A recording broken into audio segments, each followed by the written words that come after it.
नमस्कार, आप सभी का स्वागत है किराडू क्लासेस के इस यूट्यूब चैनल पे। मैं विष्णु कुमार आप सभी का तहे दिल से स्वागत करता हूं डेली करंट न्यूज के इस सेशन के अंदर।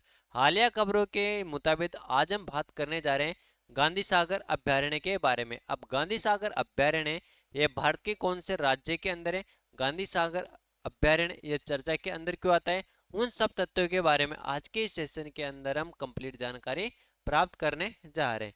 अब बात करें अपन हालिया खबरों के मुताबिक मध्य प्रदेश सरकार ने गांधी सागर वन्य जीव अभ्यारण्य में अपनी महत्वाकांक्षी चीता पुनरुत्पादन परियोजना की तैयारियां पूरी कर ली। अभी हाल ही खबरों के मुताबिक मध्य प्रदेश सरकार, साथियों, मध्य प्रदेश सरकार ने गांधी सागर वन्य जीव अभ्यारण्य में अपने महत्वाकांक्षी चीता पुनरुत्पादन परियोजना की तैयारियां पूरी कर ली।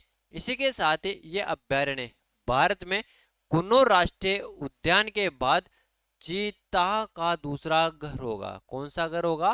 दूसरा घर होगा। देखो लिखा हुआ है, इसी के साथ अभ्यारण्य भारत में कुन्नो राष्ट्रीय उद्यान के बाद चीतों का दूसरा घर होगा। यानी सर्वाधिक चीते तो कहां पर होगा होते हैं साथियों? कुन्नो राष्ट्रीय उद्यान के अंदर। इसके बाद देखें कि सर्वाधिक चीते कहां पे पाए जाएंगे, ये पाए जाएंगे कहां पे? गांधी सागर वन्य जीव अभ्यारण्य के अंदर पाए जाएंगे।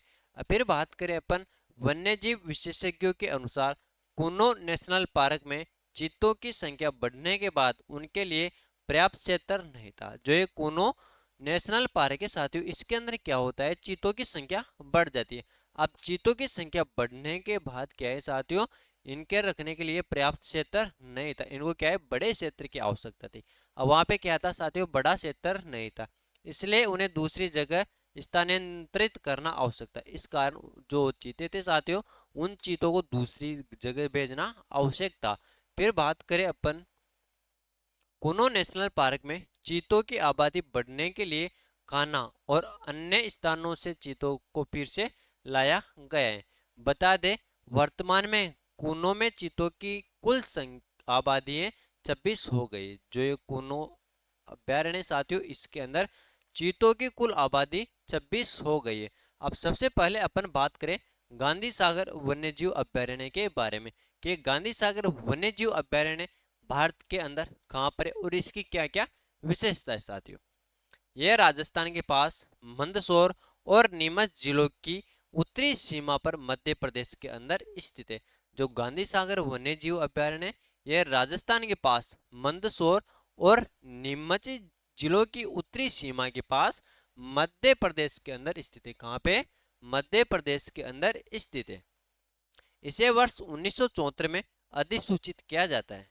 जो गांधी सागर वन्य जीव अभ्यारण्य, इसको वर्ष 1974 के अंदर अधिसूचित किया जाता है और साथ ही 1984 में अभ्यारण्य की सूची में शामिल किया जाता है। 1984 के अंदर क्या होता है, इसको अभ्यारण्य की सूची के अंदर शामिल किया जाता है, गांधी सागर वन्य जीव अभ्यारण्य को।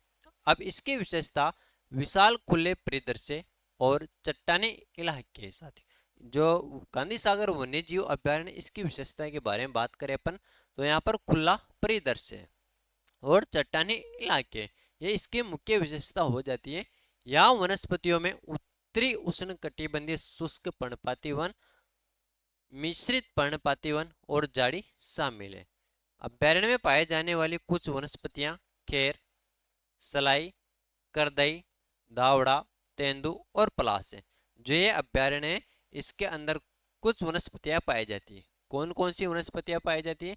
एक खेर पाई जाती है, एक सलाई, एक करदई, धावड़ा, तेंदु और पलाश जैसी प्रजातियां यहाँ पर पाई जाती है। यहाँ मुख्य रूप से चिंकारा, नीलगाय, चीतीदार हिरण, धारीदार लकड़बग्गा, सियार और मगरमच्छ पाए जाते हैं। जो गांधी सागर अभ्यारण्य, गांधी सागर अभ्यारण्य के अंदर मुख्य रूप से चिंकारा, नीलगाय, चीतीदार हिरण, धारीदार लकड़बग्गा, सियार और मगरमच्छ पाए जाते हैं। फिर बात करें अपन चीतों से संबंधित प्रमुख बिंदु के बारे में। अब जो चीते साथी, चीतों के से संबंधित प्रमुख बिंदु कौन कौन से हैं, बात करें, ये बड़ी बिल्ली प्रजातियों में सबसे पुरानी प्रजातियों में से एक है। इनके पूर्वजों को 5 मिलियन से अधिक वर्ष पूर्व मियोसीन युग में खोजा जा सकता है। चीता दुनिया का सबसे तेज भूमि स्तनपायी भी है जो अफ्रीका और एशिया में पाया जाता है।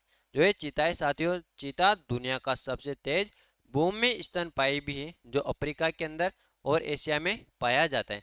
अभी अफ्रीका और एशिया के अंदर पाया जाता है, तो जो अफ्रीका के अंदर चीते पाए जाते हैं उनकी क्या विशेषताएं, और एशिया के अंदर जो चीते पाए जाते हैं उनकी क्या विशेषताएं, उनके बारे में देखें। तो पहले अफ्रीका चीताओं के बारे में देखते हैं। जो अफ्रीकी चीते, इनका वैज्ञानिक नाम क्या है। जो अफ्रीकी चीते हैं इनका वैज्ञानिक एसिनोनिक्स जुबेडस है। जो अफ्रीकी चीते हैं इनका वैज्ञानिक नाम एसोनिकस जुबेडस वैज्ञानिक नाम है।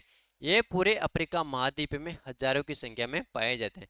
जो अफ्रीका चीते हैं ये पूरे अफ्रीका महाद्वीप के अंदर हजारों की संख्या में पाए जाते हैं। अब इनकी संरक्षण स्थिति के बारे में बात करें अपन, IUCN रेड लिस्ट सूबे थे सिटी सूची का परिशिष्ट पस्ट वन्यजीव संरक्षण अधिनियम 1972 परिशिष्ट सेकंड की सूची के अंदर ये शामिल है। फिर बात करें अपन एशियाई चीतों के बारे में। अब एशियाई चीते, एशियाई चीतों का वैज्ञानिक नाम, एशियाई चीतों के वैज्ञानिक नाम है एसिनोनिक्स जुपेटस वेनेटिक्स। ये क्या है, एशियाई चीते इनके वैज्ञानिक नाम। ये केवल ईरान में पाए जाते हैं। जो एशियाई चीते हैं साथियों ये केवल ईरान के अंदर पाए जाते, ईरान के अलावा और कहीं पर भी नहीं पाए जाते।